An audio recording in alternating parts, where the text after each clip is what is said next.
Sveiki visi. Sveiki. Sausio 24 dieną vyko vokiečių kalbos konkursas. Apie tai plačiau papasakos vokiečių kalbos mokytoja Jūra Sakalauskienė.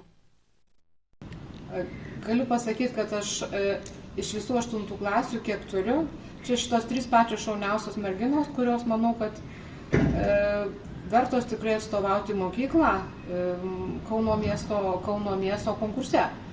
Mes 8 klasės mokinės dalyvavom vokiečių kalbos konkurse, kuris vyko Vinco Kudirkos progimnazijoje.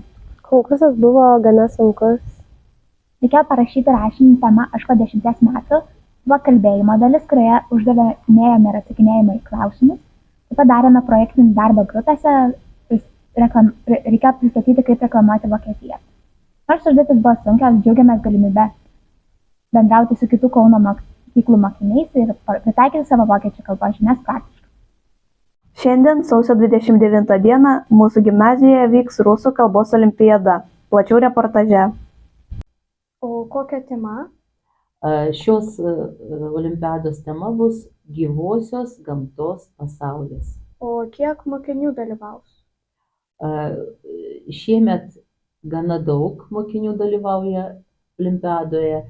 23 dalyvaus kaip rusų gimtoji ir 3 kaip rusų užsienio.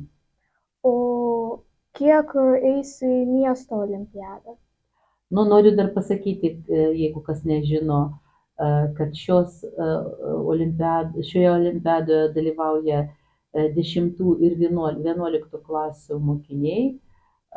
Iš mūsų mokyklos olimpiados pasireikš 5 stipriausi, jie dalyvaus miesto olimpiadoje ir paskui pavasarį jau bus respublikinis turas, ten išeis kažkas vienas stipriausias.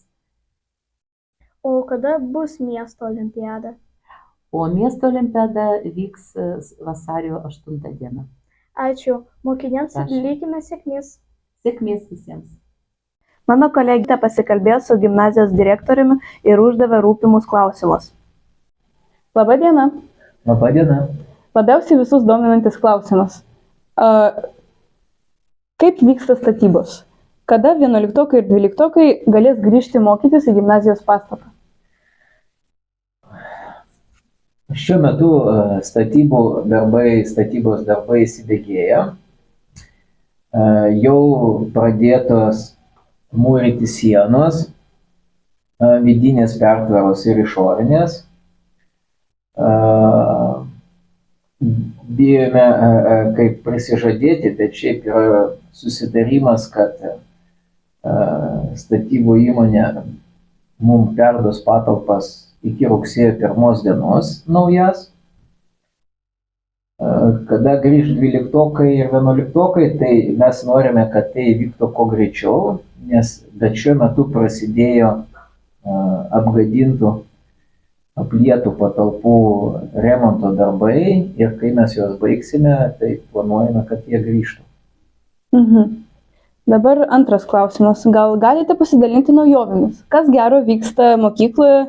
Žinome, kad montuojami nauji kondicionieriai. Kas dar? Jūs turbūt pastebėjote, kad pas mus nuolat vyksta įvairios naujovės. Tai taip pagal mokytojų pateiktus prašymus praėjusiais kalendoriniais metais gimnazija įgyvendino pirkimą ir dabar atliekami montavimo darbai.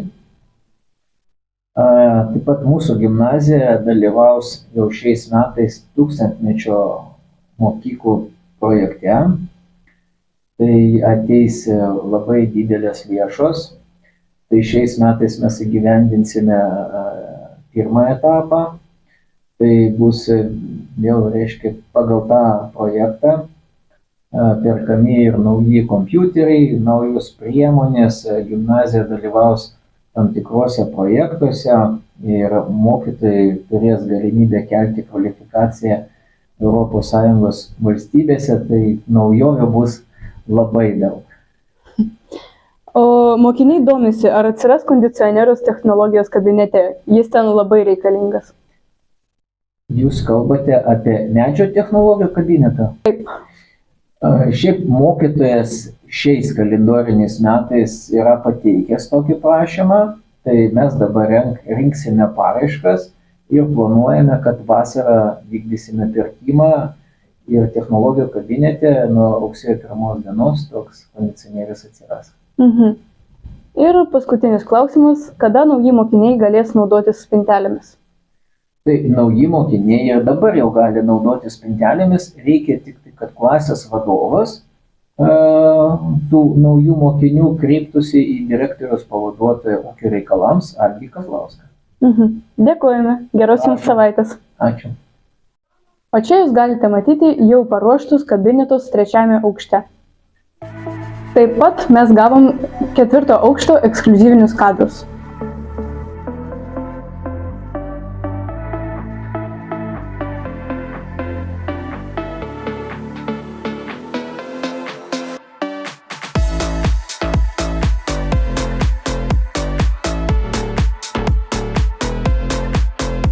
Na, o dabar filialo naujienos. Sveiki, su jumis filialo žinios.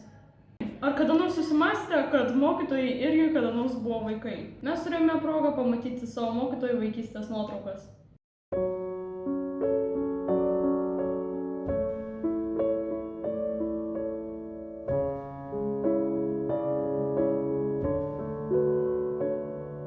Klasė, kuri daugiausia atpažino mokytojų, gavo prizą. Pažiūrėkime, kaip jiems sekėsi.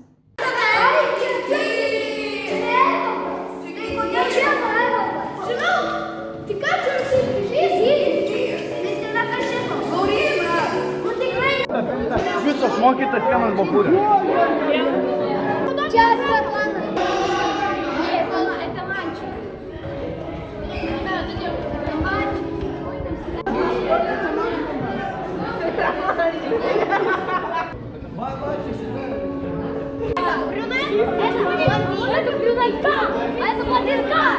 Nugalėjo 8E klasė.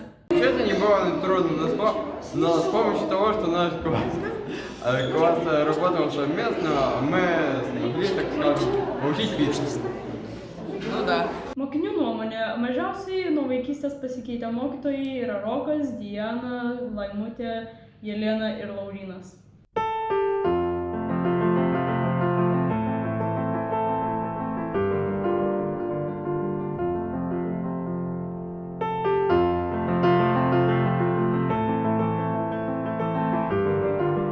Saugokime savo vaikystės nuotraukas.